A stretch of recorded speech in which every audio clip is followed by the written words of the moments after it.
PSC tips and ട്രിക്സിലേക്ക് ഏവർക്കും സ്വാഗതം. വരുന്ന LDC 2024, LGS 2024 എക്സാംസിന് വേണ്ടി പ്രിപ്പയർ ചെയ്യുന്നവർക്ക് വേണ്ടിയിട്ടുള്ള സിലബസ് പ്രകാരമുള്ള ഫ്രീ ക്ലാസ്സുകൾ നമ്മുടെ ചാനലിലൂടെ സ്റ്റാർട്ട് ചെയ്തിട്ടുണ്ട്. ഒരു ദിവസം 6 ക്ലാസ്സുകൾ വെച്ചാണ് വരുന്നത്. അപ്പോൾ 6 ക്ലാസ്സുകൾ ഏതൊക്കെയാണെന്ന് ഞാനൊന്ന് പറയാം. തുടക്കക്കാർക്ക് വേണ്ടിയിട്ടാണ്. ഒരുപാട് പേര് പുതിയതായിട്ട് വന്നിട്ടുള്ളവരുണ്ട്. അപ്പോൾ ആദ്യം മുതലേ ഫോളോ ചെയ്ത് വരുന്നവർക്ക് കൃത്യമായിട്ട് ഏത് സമയത്താണെന്നൊക്കെ അറിയാം. പുതുതായിട്ട് ജോയിൻ ചെയ്തവർക്ക് വേണ്ടിയിട്ട് പറയാം. ആദ്യത്തെ ക്ലാസ് 6 മണിക്കാണ്, കാലത്ത് 6 മണിക്ക് സ്റ്റാർട്ട് ചെയ്യും. ദെൻ അടുത്തത് 9 മണിക്കാണ്. അത് കഴിഞ്ഞിട്ട് 12 മണിക്ക് അടുത്ത ക്ലാസ് വരും. ദെൻ അത് കഴിഞ്ഞ് 3 മണിക്ക് അടുത്ത ക്ലാസ് വരും. ഓക്കെ, ഇത്രയും ക്ലാസ് എന്ന് പറയുന്നത് ഇത് റെക്കോർഡഡ് ക്ലാസ് ആണ്. ഇതിൽ GK പോർഷൻസും മാത്സും ഇംഗ്ലീഷും എല്ലാം കവർ ചെയ്യും. ദെൻ അത് കഴിഞ്ഞ് രാത്രി 8 മണിക്ക് PYQ ഡിസ്കഷൻ ആണ് വരുന്നത്. ദെൻ രാത്രി 10:30 എക്സ്പെക്റ്റഡ് CA കറണ്ട് അഫയേഴ്സിൻ്റെ ക്ലാസ് ആണ്. ഇത് രണ്ടും നമുക്ക് ലൈവ് ക്ലാസ് ആണ് വരുന്നത്. അപ്പോൾ 2 ലൈവ് ക്ലാസ്സും 4 റെക്കോർഡഡ് ക്ലാസ്സും, ഇങ്ങനെ ടോട്ടൽ 6 ക്ലാസ് ആണ് നിങ്ങൾക്ക് ഒരു ദിവസം ലഭിക്കുന്നത്. അപ്പോൾ കൃത്യമായിട്ട് ഫോളോ ചെയ്യുക, നോട്ട്സ് തയ്യാറാക്കിയിട്ട് പഠിക്കുക. നമ്മുടെ ക്ലാസ് ഒക്കെ കണ്ടിട്ട് ഇഷ്ടമായിട്ടുണ്ട് എന്നുണ്ടെങ്കിൽ നിങ്ങളുടെ അഭിപ്രായം താഴെ കമൻറ്റായിട്ട് അറിയിക്കാം. ഇഷ്ടപ്പെട്ടു എന്ന് അറിയിക്കാൻ വേണ്ടിയിട്ട് ഒന്ന് ലൈക്ക് ചെയ്യുക, മാക്സിമം ഫ്രണ്ട്സിന് ഷെയർ ചെയ്ത് കൊടുക്കുക. പിന്നെ ക്ലാസ് കേൾക്കാനിരിക്കുമ്പോൾ എപ്പോഴും നോട്ട്സ് തയ്യാറാക്കിയിട്ട് വേണം പഠിക്കാൻ വേണ്ടിയിട്ട്. നോട്ട്ബുക്ക് കയ്യിൽ വേണം, പഠിക്കുക, നോട്ട്സ് തയ്യാറാക്കുക. ഓക്കെ, പിന്നെ നമ്മുടെ ടെലഗ്രാം ചാനലിൽ മസ്റ്റായിട്ടും ജോയിൻ ചെയ്യണം. കാരണം നിങ്ങൾക്ക് ഓരോ ദിവസവും നൽകുന്ന ക്ലാസ്സുകൾ ഏതൊക്കെയാണെന്നുള്ളതിൻ്റെ ഇൻസ്ട്രക്ഷൻസും പഠിക്കാൻ വേണ്ടിയിട്ടുള്ളതിൻ്റെ PDF-ഉം കാര്യങ്ങളൊക്കെ നമ്മൾ ടെലഗ്രാം വഴിയാണ് കൊടുക്കുന്നത്. സോ ടെലഗ്രാമിൻ്റെ ലിങ്ക് ഞാൻ താഴെ ഡിസ്ക്രിപ്ഷൻ ബോക്സിൽ കൊടുത്തിട്ടുണ്ട്. ജോയിൻ ചെയ്യാത്തവരുണ്ടെങ്കിൽ ജോയിൻ ചെയ്യുക. ഓക്കെ, അപ്പോൾ നമുക്ക് ഇന്നത്തെ ക്ലാസ്സിലോട്ട് കടക്കാം. ഇന്ത്യയിലെ കടുവ സങ്കേതങ്ങൾ എന്ന് പറയുന്നത്, അപ്പോൾ കുറേയധികം കടുവ സങ്കേതങ്ങളുണ്ട്. അപ്പോൾ അതെല്ലാം കൂടെ ഓർത്ത് വയ്ക്കാനുള്ള ചെറിയ ചെറിയ കോഡുകളൊക്കെ യൂസ് ചെയ്തിട്ടാണ് നമ്മൾ വീഡിയോ ചെയ്യുന്നത്. ഇവിടെ നോക്കുക, ഇന്ത്യയിലെ പ്രധാനപ്പെട്ട കടുവ സങ്കേതങ്ങളും അത് എവിടെയാണ് എന്നുള്ളതും കൂടെ നമ്മൾ എഴുതിയിട്ടുണ്ട്. അപ്പോൾ ചെറിയ ചെറിയ കണക്ഷൻസ് ഒക്കെ പറയുന്നുണ്ട്. അപ്പോൾ കഴിഞ്ഞ കുറേ ക്ലാസ്സുകളിൽ നമ്മൾ ഇതുപോലത്തെ കോഡുകൾ യൂസ് ചെയ്തപ്പോൾ ഓരോ സംസ്ഥാനത്തിനും ഓരോ കീവേഡൊക്കെ എടുത്തിട്ടുണ്ടായിരുന്നു. അപ്പോൾ അതൊക്കെ ഓർമ്മയുള്ളവർക്ക് ഇത് ഈസി ആയിട്ട് പഠിക്കാനായിട്ട് പറ്റും കേട്ടോ. അപ്പോൾ നോക്കുക, ആദ്യത്തേത് കാസരിംഗ, മനാസ്. 2 കടുവ സങ്കേതങ്ങളും കാണുന്നത് എവിടെയാണ്? ആസാമിലാണ്. അപ്പോൾ നമ്മൾ ഇന്ത്യയിലെ വന്യജീവി സങ്കേതങ്ങളൊക്കെ കോഡ് ഉപയോഗിച്ച് പഠിച്ചപ്പോൾ ഇത് പഠിച്ചിട്ടുള്ളതാണ്. അപ്പോൾ അത് കണ്ടവർക്ക് ഇത് ഈസി ആയിട്ട് കിട്ടിയിട്ടുണ്ടാവും. കാസരിംഗയും മനാസും അല്ലേ. ആസാം എന്ന് പറയുമ്പോൾ നമ്മൾ എന്താണ് അവിടെ കീവേഡായിട്ട് എടുത്തത്? ആസാം എന്ന് പറയുമ്പോൾ ആശയാണ് എടുത്തത് അല്ലേ, ആശ. അപ്പോൾ എന്തിനുള്ള ആശയാണ്? ക്യാഷ് ഉണ്ടാക്കാൻ നമുക്ക് ആശയുണ്ട്. ആശയൊക്കെ നമ്മുടെ മനസ്സിലാണ് ഉണ്ടാവുക എന്നുള്ളത് നമ്മൾ കഴിഞ്ഞ ക്ലാസ്സിൽ പറഞ്ഞല്ലേ. അപ്പോൾ ആശ ഉണ്ടാവുന്നത് മനസ്സിലാണ്. എന്തിനുള്ള ആശയാണ്? നമുക്ക് ക്യാഷ് ഉണ്ടാക്കണം എന്നുള്ള ആശയാണ് അല്ലേ. അപ്പോൾ കാസരിംഗ, മനാസ് കടുവ സങ്കേതങ്ങൾ എവിടെയാണ്? ആസാമിലാണ് എന്നുള്ള കണക്ഷൻ കിട്ടുമല്ലോ. ഓക്കെ, അടുത്തത് അമ്രാബാദ്, കാവാൾ. ഓക്കെ, അമ്രാബാദ് കടുവ സങ്കേതം, കാവാൾ കടുവ സങ്കേതം എവിടെയാണ്? തെലുങ്കാനയിലാണ്. ഓക്കെ, തെലുങ്കാനയിലാണ്. അപ്പോൾ തെലുങ്കാന എന്ന് പറയുമ്പോൾ നമ്മൾ ആനയാണ് കീവേഡായിട്ട് എടുത്തത് അല്ലേ. അപ്പോൾ ആന എന്ന് പറയുമ്പോഴത്തേനും നമുക്ക് ഇവിടെ കാവാൾ ഉണ്ടല്ലേ. വാൾ എന്നുള്ളതിൽ നിന്നും വാല് ഓർക്കാലോ, ആന വാല് അല്ലേ. അപ്പോൾ കാവാൾ. ഓക്കെ, തെലുങ്കാന, ആന, ആനയ്ക്ക് വാലുണ്ട്. അപ്പോൾ ആനവാൽ, അപ്പോൾ കാവാൾ, അത് കിട്ടിയല്ലോ. ദെൻ അമ്രാബാദ്, ആന കരയുക എന്നുള്ളതിന് അമറുക എന്നൊക്കെ പറയും അല്ലേ. അമറുക, അലറുക. അപ്പോൾ അമ്രാബാദ്, അമറുകയാണ് ചെയ്യുന്നത് അല്ലേ. ആന എന്താണ് ചെയ്യുന്നത്? അമറുകയാണ് ചെയ്യുന്നത്. അപ്പോൾ അമ്രാബാദ് കിട്ടുമല്ലോ. അപ്പോൾ തെലുങ്കാനയിൽ ആന എടുക്കുക, ആനയുടെ വാല്, അപ്പോൾ കാവാള് കിട്ടും. ദെൻ അമറയാണ് ചെയ്യുന്നത്, അപ്പോൾ അമ്രാബാദ് കിട്ടിയോ. അടുത്തത് പലമാവ്. പലമാവ് എന്ന് പറയുന്ന കടുവാ സങ്കേതം സ്ഥിതി ചെയ്യുന്നത് ജാർഖണ്ഡിലാണ് കേട്ടോ, ജാർഖണ്ഡിലാണ്. അപ്പോൾ ഇത് ഓർക്കാനായിട്ട് പലമാവ്, ഇത് കേൾക്കുമ്പോൾ നമുക്ക് പെട്ടെന്ന് എന്താണ് ഓർമ്മ വരിക? നമ്മുടെ വീടുകളിലൊക്കെ പലതരത്തിലുള്ള മാവ് ഉണ്ടാവും അല്ലെ. അരിമാവ് ഉണ്ടാവും, ഗോതമ്പ് മാവ് ഉണ്ടാവും, കടലമാവ് ഉണ്ടാവും, അങ്ങനെ പലതരത്തിലുള്ള മാവുകൾ ഉണ്ടാവും. അപ്പോൾ നമ്മൾ പല തരത്തിലുള്ള മാവുകളാകുമ്പോൾ നമ്മൾ പല പല പാത്രങ്ങളിലല്ലേ ഇട്ട് കൊടുക്കുക. അപ്പോൾ പല പല ജാറുകളിലാണ് നമ്മൾ ഇട്ട് വയ്ക്കുക എന്നുള്ള രീതിയിൽ അല്ലേ. പലമാവ്, പലതരത്തിലുള്ള മാവുകളാണെങ്കിൽ നമ്മൾ വ്യത്യസ്തമായിട്ടുള്ള ജാറുകളിലല്ലേ ഇട്ട് വയ്ക്കുന്നത്. അപ്പം മാവുകളൊക്കെ നമ്മൾ ജാറിനകത്താണ് ഇട്ട് വയ്ക്കുന്നത് എന്നുള്ള രീതിയിൽ പലമാവ് കടുവാ സങ്കേതം സ്ഥിതി ചെയ്യുന്നത് എവിടെയാണ്? ജാർഖണ്ഡിലാണ് എന്ന് ഓർക്കാം. ഓക്കെ, അടുത്തത് ദുധ്വ. ഓക്കെ, ദുധ്വ കടുവ സങ്കേതം സ്ഥിതി ചെയ്യുന്നത് ഉത്തർപ്രദേശിലാണ്. ഉത്തർപ്രദേശിലാണ് ദുധ്വ എന്ന കടുവ സങ്കേതം. അപ്പോൾ ഇത് ഓർക്കാനായിട്ട് ദുധ്വ എന്ന് പറയുമ്പോൾ നമുക്ക് ദൂതന്മാരെ ഓർക്കാലോ അല്ലെ. ദുധ്വ എന്ന് പറയുമ്പോൾ ദൂതന്മാരെ ഓർക്കാം. അപ്പോൾ ഈ ദൂതന്മാരാണ് ഈ ഉത്തരവൊക്കെ രാജാക്കന്മാരൊക്കെ ഉത്തരവിടുന്ന സമയത്ത് അത് ദൂതന്മാർ വഴിയാണ് അവരെ അറിയിക്കുക അല്ലെ. ആരെങ്കിലുമൊക്കെ അറിയിക്കുന്നത് ഇങ്ങനെ ദൂത് അയച്ചിട്ടുണ്ട്. ബാഹുബലിയിൽ എന്താണ് രാജകുമാരിയെ പിടിച്ചുകൊണ്ട് ചെല്ലാനായിട്ട് ദൂത് അയക്കുകയാണ് ചെയ്യുന്നത് അല്ലെ. ഉത്തരവ് നമ്മൾക്ക് ദൂത് അയക്കുകയാണ് ചെയ്യുന്നത്. അപ്പോൾ ഉത്തരവുകളൊക്കെ ദൂതന്മാർ വഴിയാണ് അറിയിക്കുന്നത് എന്നുള്ള രീതിയിൽ ദുധ്വ ഉത്തർപ്രദേശിലാണ് എന്ന് ഓർക്കാലോ അല്ലേ. അടുത്തത് സിംലിപാൽ കടുവാ സങ്കേതം ഒഡീഷയിലാണ്. അപ്പോൾ നമ്മൾ ഇത് കഴിഞ്ഞ ക്ലാസ്സിൽ എങ്ങനെയാണ് വന്യജീവി സങ്കേതം പഠിച്ച കൂട്ടത്തിൽ ഓടിച്ചിട്ടിട്ട് അല്ലേ പാല് കുടിക്കുക. കുട്ടികൾക്കൊക്കെ പാല് കുടിക്കാൻ ഭയങ്കര മടിയായിരിക്കും. അപ്പോൾ ഓടിച്ചിട്ടിട്ടാണ് അവരെ കുടിപ്പിക്കുക എന്നുള്ള രീതിയിൽ സിംലിപാൽ കടുവാ സങ്കേതം സ്ഥിതി ചെയ്യുന്ന എവിടെയാണ്? ഒഡീഷയിലാണ് എന്ന് ഓർക്കാലോ. ഓക്കെ, ഓർത്തിരിക്കുക. ദെൻ ജിം കോർബറ്റ് ദേശീയോദ്യാനം സ്ഥിതി ചെയ്യുന്നത് ഉത്തരാഖണ്ഡിലാണ്. ഉത്തരാഖണ്ഡ്. അപ്പോൾ ഇത് ഓർക്കാനായിട്ട് ഇവിടെ ബെറ്റ് എന്നുണ്ടല്ലേ, ബെറ്റ്. അപ്പോൾ നമ്മൾ ബെറ്റ് വെക്കുന്നത് എന്തിനാണ്? നമ്മളൊരു ഉത്തരം ശരിയാണോ തെറ്റാണോ, ഞാൻ പറയുന്നതാണോ ഉത്തരം ശരി, നീ പറയുന്നതാണോ ഉത്തരം ശരി, അത് അറിയാൻ വേണ്ടിയിട്ടാണ് നമ്മൾ ബെറ്റ് വെക്കുക അല്ലേ. അപ്പോൾ നമ്മളൊരു ഉത്തരത്തിന് വേണ്ടിയിട്ടാണ് നമ്മൾ എന്ത് ചെയ്യുക, ബെറ്റ് വെക്കുക എന്നുള്ള രീതിയിൽ. ജിം കോർബറ്റ് ദേശീയോദ്യാനം ഉത്തരാഖണ്ഡിലാണ് എന്നുള്ളത് കണക്ഷൻ കിട്ടുമെന്ന് വിചാരിക്കുന്നു കേട്ടോ. അപ്പോൾ ഇതൊന്ന് ജസ്റ്റ് നോക്കാം. കാസരിംഗ മനാസ് എവിടെയാണ്?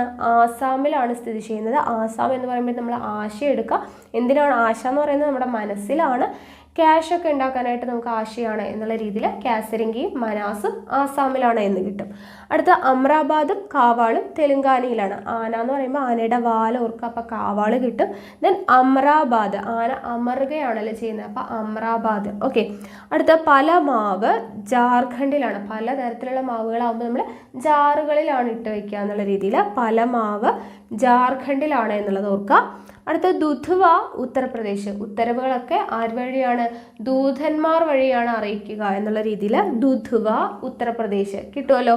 ദെൻ സിംലിപാൽ ഒഡീഷ. പാലൊക്കെ കുടിക്കാതെ ആയിട്ട് കഴിഞ്ഞാൽ നമ്മൾ കുട്ടികളായിട്ട് ഓടിച്ചിട്ട് കുടിപ്പിക്കും അല്ലേ. അപ്പോൾ സിംലിപാൽ ഒഡീഷ കിട്ടിയോ. അടുത്ത ജിം കോർബറ്റ്. ബെറ്റ് വെക്കുന്ന എന്തിനു വേണ്ടിയിട്ടാണ്? ഒരു ഉത്തരത്തിന് വേണ്ടിയിട്ടാണ് എന്നുള്ള രീതിയിൽ ഓർത്തിരിക്കുക. ഓക്കെ, അപ്പോൾ ഇത്രയും കിട്ടിയല്ലോ. അടുത്തത് നോക്കാം. മേൽഘട്ട് കടുവാ സങ്കേതം അതുപോലെ തന്നെ തഡോബ, ഇത് രണ്ടും സ്ഥിതി ചെയ്യുന്നത് മഹാരാഷ്ട്രയിലാണ്. മേൽഘട്ടും തഡോബ കടുവ സങ്കേതം സ്ഥിതി ചെയ്യുന്നത് എവിടെയാണ്? മഹാരാഷ്ട്രയിലാണ്. അപ്പോൾ ഇത് നമ്മൾ കഴിഞ്ഞ ക്ലാസ്സിൽ മഹാരാഷ്ട്ര എന്ന് പറഞ്ഞപ്പോൾ എന്താണ് കോഡായിട്ട് എടുത്തിട്ടുണ്ടായിരുന്നത്?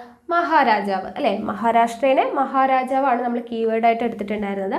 അപ്പോൾ മഹാരാജാവ് എന്ന് പറയുമ്പോഴത്തേനും മേലേ തട്ടിലുള്ള ആളുകളാണ് അല്ലേ. അപ്പോൾ നമ്മൾ ആളുകളെയൊക്കെ പണ്ട് കാലത്ത് മേലേ തട്ടിലുള്ളവർ, താഴെ തട്ടിലുള്ളവർ അങ്ങനെ വേർതിരിച്ചിട്ടുണ്ടായിരുന്നു. അപ്പം മഹാരാജാക്കന്മാരെന്നൊക്കെ പറയുമ്പോൾ മേലേ തട്ടിലുള്ളവരാണ്. അപ്പം മേൽഘട്ട് കിട്ടുമല്ലോ അല്ലേ. മേലേ തട്ടിലുള്ളവരാണ് എന്നുള്ള രീതിയിൽ മേൽഘട്ട് കിട്ടും. പിന്നെ നമ്മൾ കഴിഞ്ഞ ക്ലാസ്സിൽ പറഞ്ഞ കോഡാണ് തഡോബ അല്ലെ. തടവിൽ വെക്കുന്ന മഹാരാജാക്കന്മാരെ ആളുകളെ ശിക്ഷയ്ക്ക് വിധിച്ച് തടവിൽ വെക്കും. അപ്പം മഹാരാഷ്ട്ര മഹാരാജാക്കന്മാർ എങ്ങനെയാണ്? മേലേ തട്ടിലുള്ളവർ. അപ്പം മേൽഘട്ട് കിട്ടും.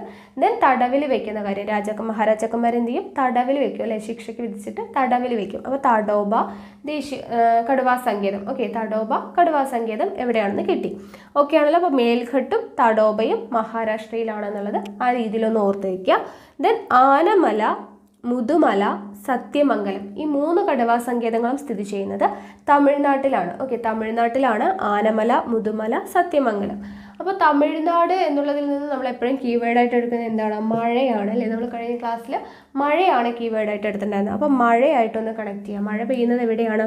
മലയിലാണ് അല്ലെ. മലയിൽ നിന്നാണ് മഴ സ്റ്റാർട്ട് ചെയ്യുന്നത് എന്നുള്ള രീതിയിൽ ആനമല, മുതുമല തമിഴ്നാടുമായിട്ടൊന്ന് കണക്ട് ചെയ്യുക. ദെൻ സത്യമംഗലം മംഗലം എന്നൊക്കെ പറയുമ്പോഴത്തേനും നമുക്ക് കല്യാണമൊക്കെ ആയിട്ട് അല്ലേ. കല്യാണത്തിന് മഴ പെയ്യുന്നത് നല്ലതാണ് എന്നുള്ള രീതിയിലൊക്കെ പറയാറുണ്ട്. അപ്പോൾ ആ ഒരു രീതിയിലൊരു കണക്ഷൻ കൊടുക്കാനായിട്ട് നോക്കാം കേട്ടോ. അടുത്തത് ഇന്ദ്രാവതി കടുവാ സങ്കേതം സ്ഥിതി ചെയ്യുന്നത് ഛത്തീസ്ഗഡിലാണ്. ഛത്തീസ്ഗഡ് കേട്ടോ. ഇന്ദ്രാവതി സ്ഥിതി ചെയ്യുന്നത് എവിടെയാണ്? ഛത്തീസ്ഗഡിലാണ്. അപ്പോൾ ഇന്ദ്രാവതി ഉണ്ട് അല്ലേ. വധി എന്ന് പറയുമ്പോഴത്തേക്കും നമുക്ക് വധിക്കുക എന്ന് ഓർക്കാം അല്ലേ. വധിക്കുക എന്ന് പറയുമ്പോൾ നമ്മൾ ഒരാൾ വധിക്കുക എന്ന് പറയുമ്പോൾ എന്താണ്? നമ്മൾ ചത്തുപോകും അല്ലേ. ചത്തുപോകും എന്നുള്ള രീതിയിൽ ഇന്ദ്രാവതി കടുവാ സങ്കേതം സ്ഥിതി ചെയ്യുന്നത് എവിടെയാണ്? ഛത്തീസ്ഗഡിലാണ്. ഓക്കെ, വധിക്കുക അപ്പോൾ ചത്തുപോവുക എന്നുള്ള രീതിയിൽ ഒരു കണക്ഷൻ കൊടുക്കാനായിട്ട് നോക്കുക. അടുത്തത് ബന്ദിപ്പൂർ, നഗർഹോള, ഭദ്ര ഈ 3 കടുവാ സങ്കേതങ്ങളും സ്ഥിതി ചെയ്യുന്നത് കർണാടകയിലാണ് ബന്ദിപ്പൂർ, നഗർഹോള, ഭദ്ര. ഇതിൽ ബന്ദിപ്പൂർ, നഗർഹോള നമ്മൾ കഴിഞ്ഞ ക്ലാസ്സിൽ പഠിച്ചതുപോലെ തന്നെ പഠിക്കാം. എന്താണ് കർണാടക എന്ന് പറയുമ്പോഴത്തേന് കാറുമായിട്ട് കണക്ട് ചെയ്യാം. അപ്പോൾ കാറും എടുത്ത് നമ്മൾ ബന്ദിൻ്റെ സമയത്ത് അല്ലേ ബന്ദിപ്പൂർ എന്ന് കിട്ടാനായിട്ട് ബന്ദിൻ്റെ സമയത്ത് നമ്മൾ കാറും ഒക്കെ എടുത്തിട്ട് പുറത്ത് പോകുകയാണെങ്കിൽ എന്ത് സംഭവിക്കും? നമ്മൾ പറഞ്ഞു കട്ട വെച്ചെറിയെന്നൊക്കെ പറഞ്ഞ് പഠിച്ചില്ലേ. അപ്പോൾ ബന്ദിൻ്റെ സമയത്ത് നമ്മൾ കാർ എടുത്തിട്ട് പുറത്തൊന്നും പോകാനായിട്ട് പാടില്ല. ആ ഒരു രീതിയിൽ ബന്ദിപ്പൂർ ഓർത്തിരിക്കാം. ദെൻ നഗർഹോള ഓർത്തിരിക്കാനായിട്ട് എന്താണ് പറഞ്ഞത്? കർണാടക എന്ന് പറയുമ്പോൾ കർണം എന്ന് പറയുമ്പോൾ എന്താണ്? നമ്മുടെ ചെവിയാണ്. അപ്പോൾ അവിടെ ഒരു ഹോൾ ഉണ്ട് അല്ലേ, ഹോൾ ഉണ്ട്. അപ്പോൾ കർണം എന്ന് പറയുമ്പോൾ ഒരു ഹോൾ ഉണ്ടാവും എന്നുള്ള രീതിയിൽ നഗർഹോള ഓർത്തിരിക്കാം. ഓക്കെ. ദെൻ ഭദ്ര ഓർത്തിരിക്കാനായിട്ട് ഇപ്പോൾ കർണാടക എന്ന് പറയുമ്പോൾ നമുക്ക് കന്നഡ ഓർക്കാം അല്ലേ. കന്നഡ എന്നൊക്കെ പറയുമ്പോൾ പൊട്ടുന്ന സാധനമല്ലേ. അപ്പോൾ നമ്മൾ അതിനെ ഭദ്രമാക്കിയിട്ട് എടുത്ത് വെക്കണം അല്ലേ, ഭദ്രമായിട്ട് വെക്കണം. കന്നഡയൊക്കെ പൊട്ടുന്നതായതുകൊണ്ട് നമ്മൾ ഭദ്രമായിട്ട് വെക്കണം എന്നുള്ള രീതിയിൽ. അപ്പോൾ ഭദ്ര കിട്ടും. അപ്പോൾ ബന്ദിപ്പൂർ, നഗർഹോള, ഭദ്ര 3 എവിടെയാണ്?